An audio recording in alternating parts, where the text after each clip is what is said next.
Conservative Christian leaders are calling on Prime Minister Benjamin Netanyahu to stop a bill proposed by members of his coalition to make it criminal to tell people about Jesus in Israel. Our Jerusalem correspondent Daniel Cohen is live near Tel Aviv with more. Good morning, Daniel.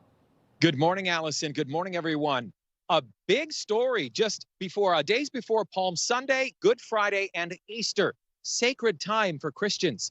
Two ultra-Orthodox members of Prime Minister Netanyahu's coalition have introduced a bill that would punish believers for sharing the gospel of Jesus with prison time. United Torah Judaism Knesset members Moshe Gafni and Yaakov Asher introduced legislation last week making it illegal to share in conversation or produce content online, in print, or by mail. Their explanation of the bill emphasizes a warning to stop Christians in particular. The punishment: 1 year in prison or 2 years for sharing with someone under the age of 18. Joel Rosenberg is the host of the Rosenberg Report and editor-in-chief of All Israel News. He's also a Jewish follower of Jesus.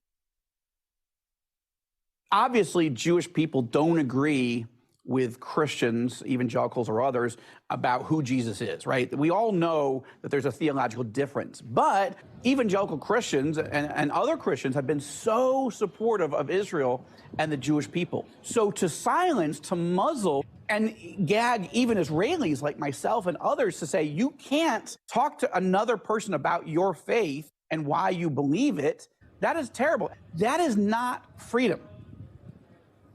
Although he doesn't agree theologically, Netanyahu has always been a strong friend of evangelicals, speaking at meetings and believing freedom of speech and freedom for Israel's small Christian community should be protected.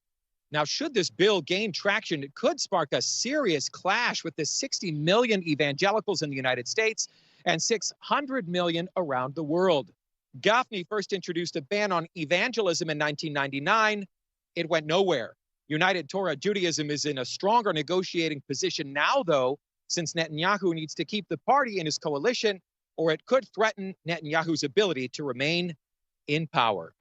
Allison, back to you. Daniel Cohen, thank you so